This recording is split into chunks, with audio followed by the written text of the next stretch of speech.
To the random man who DM'd me saying that I'm too old to be making a fool out of myself on YouTube, I'll quote Mae West.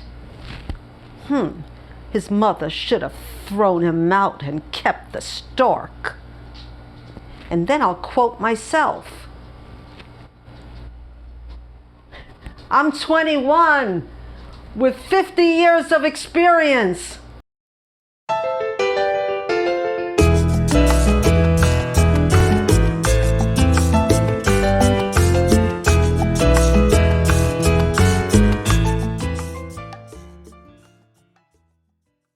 Aloha and welcome back to my channel. I'm Marilyn Maya, the baby boomer booktuber. Did you like my teaser? Yes, that really happened. Why do men in particular think that they can just say anything to women? I can't understand it. Yeah. I am old, but I have a lot to say, and I'm not in a box yet, so don't put me in any box. I'm who I am, and I will be who I am. It took me 70 years to get to this space, so I'm not going to let any random man just throw me off of BookTube. Anyway, enough of him. Let's get back to books. But first I wanted to know if you liked the beginning of my channel. It's new, and it's actually right across the street from where I live, in a little cove where there's turtles, and I think that I'm going to show you the rest of the video later on, but that's my daughter's dog, who's a boxer of 11. My own dogs, they won't go in the water. They're former show dogs that I adopted, and they're little old ladies now, but they didn't like the water at all. Anyway, back to books. I did a lot of reading in the last week. I was for 2 weeks, I had to rest my eyes because I had cataract surgery, as some of you know. But I did a lot of reading since, and I just wanted to talk about what I'm reading and other things, beside men who make very rude remarks. Well, I DNF'd a book, but I didn't DNF it forever. It's called Pretty Girls by Karen Slaughter. I DNF'd it because I couldn't give it the time that it needed before it goes back to the library. I think I prepared myself for the trigger warnings in this book, and I might buy this book because it got so many good reviews despite the trigger warnings that I'm glad that were pointed out by other booktubers. So this might be back. Okay. Next, I have some Agatha Christie books. If you watched my last, or the last, not the last one, but the one before last, I talked about how I'm going to do my own Agatha Christie review. And I've read already 5 books by Agatha Christie. I should say reread, because they're all very familiar to me. I'll start with the one that I like the least, and it's called Mrs. McGinty's Dead.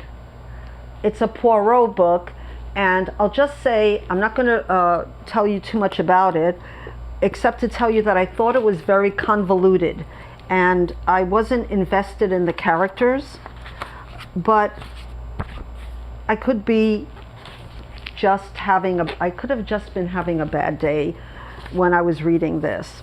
And well, I'm going to talk more about it on my wrap up at the end of the month, the very end of the month.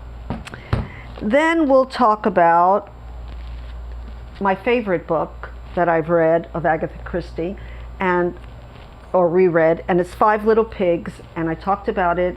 It was formerly called Murder in Retrospect. And what's really interesting about this book is another book that I'm not finished yet. I think I'll finish it tonight. It's called Elephants Remember. And I'm finding out that this might be the last book that Agatha Christie wrote before Curtain. So it has a lot of references. And the woman, and I'm forgetting who she, Mrs. Oliver, she's talking to Poirot and mentioning about some of his last cases. And one of the last cases was 5 Little Pigs. So I thought that was interesting. And so I talked about this already, and I just loved it. And I'm going to do a full wrap up in a few days of it. But it's good. It's really good. And then we're going to go to Elephants Can Remember, where many years Hercule Poirot stood on the cliff top. Here, many years earlier, there had been a fatal accident. This was followed by the grisly discovery of 2 bodies, a husband and a wife who had been shot dead. But who killed whom?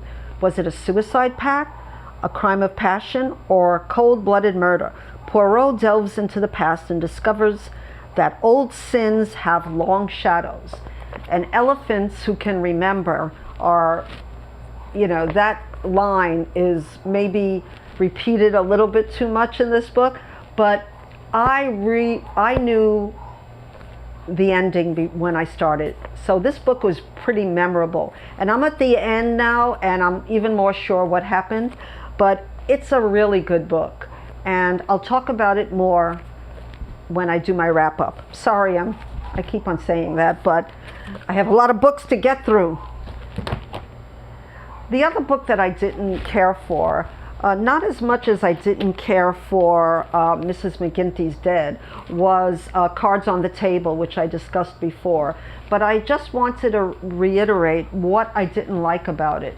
And what I didn't like about it was the way that foreign people from the Middle East, or just being an other, was repeated over and over, whether it's about Poirot, who's Belgian, or about Mr. Saitana, who was the person, the main character in this, or he was, I don't want to talk about what happened in case you haven't read Cards on the Table.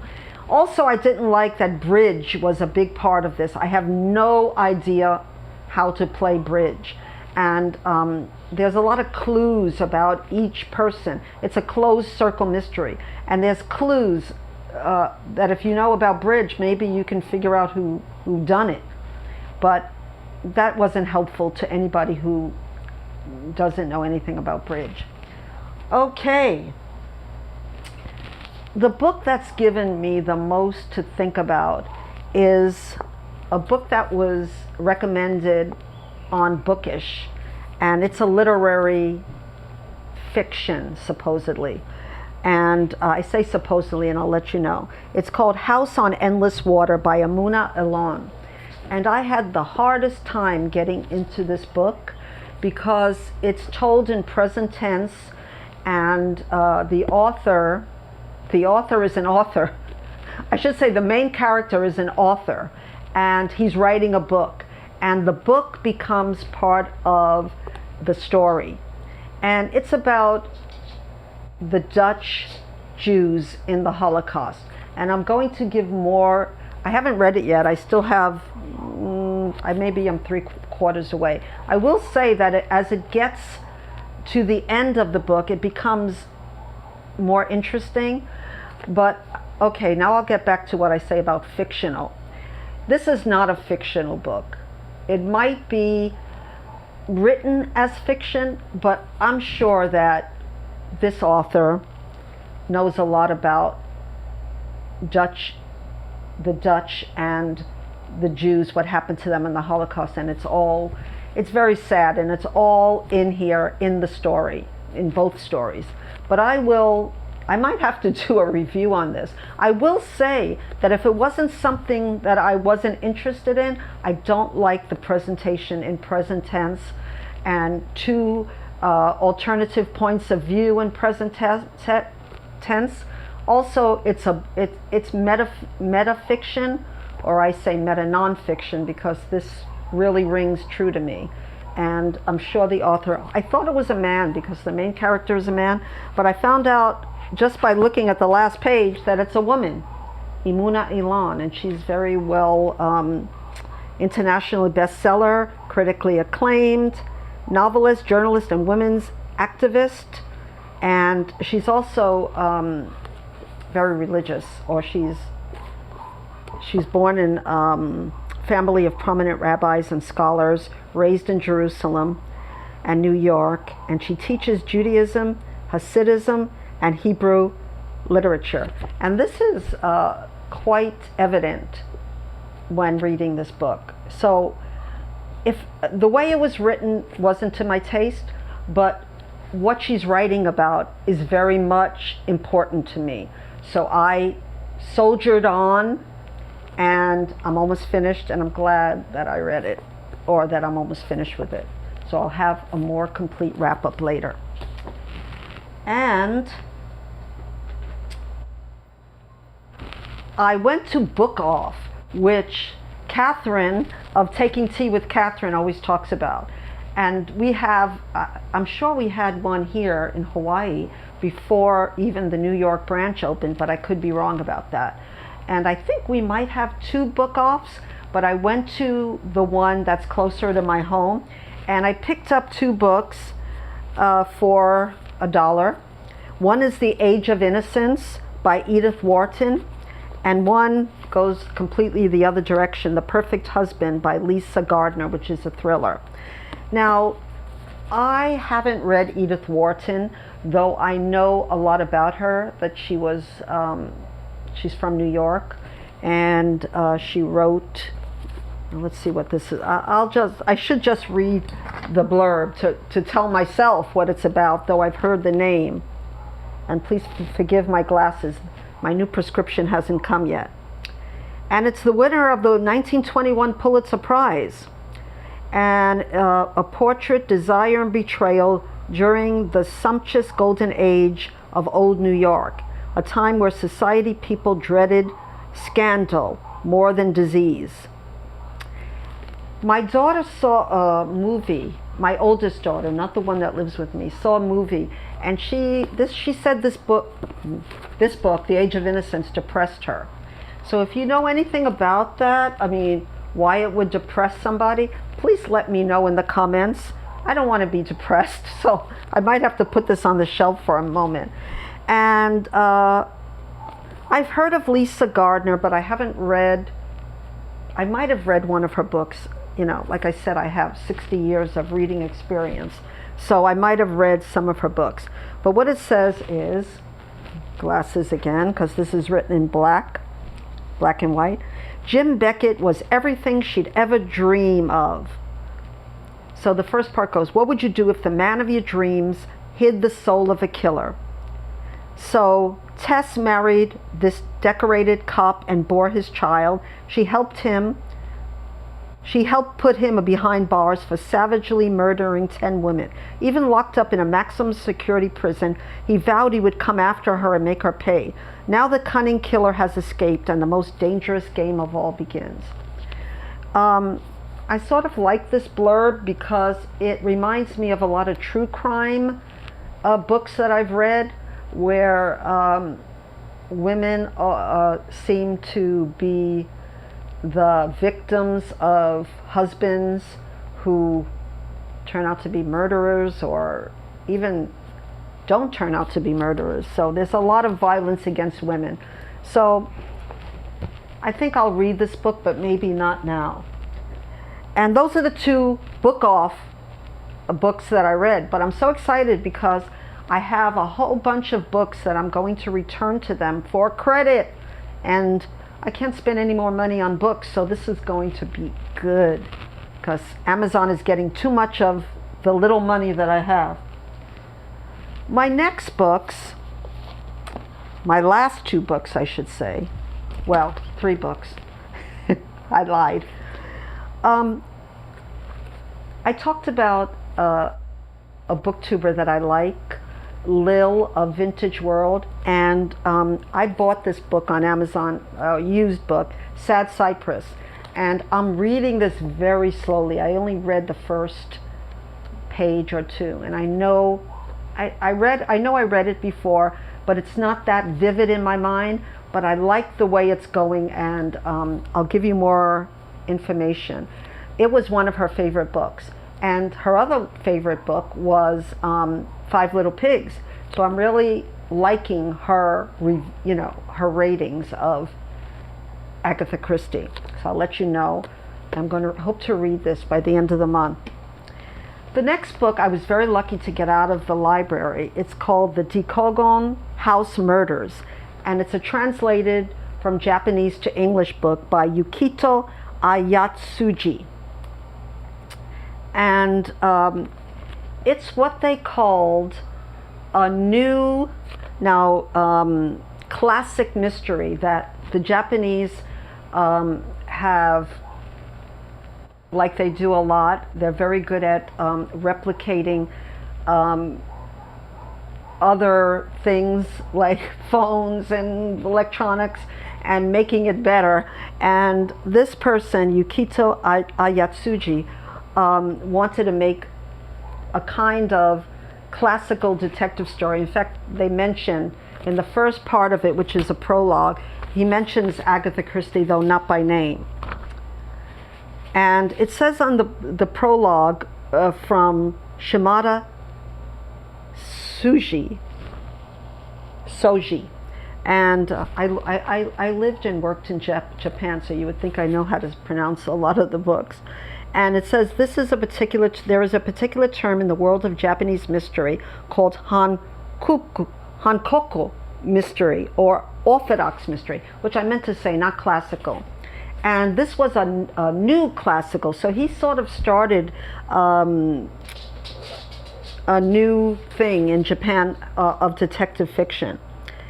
So what I'm going to do, I'm going to read you the first line of this book, which really blew me away. But basically, it's a sort of Agatha Christie and a Ruth Ware one by one, where it's a closed circle mystery and people get killed off. But this was pretty new when he wrote it, and I'm so glad that we live in Hawaii, so there's a large Japanese population, and we get a lot of translated Japanese books. So we're really lucky that way. So, and it said in the prologue that he was criticized for not writing enough inner thoughts or narrative, but his words are really beautiful. So I'll read you the first few lines. The sea at night, a time of quietude. The dull sound of the waves welled up from the endless obscurity, only to disappear again. He sat down on the cold concrete of the breakwater and faced the expansive darkness, his body veiled by the white vapor of his breath.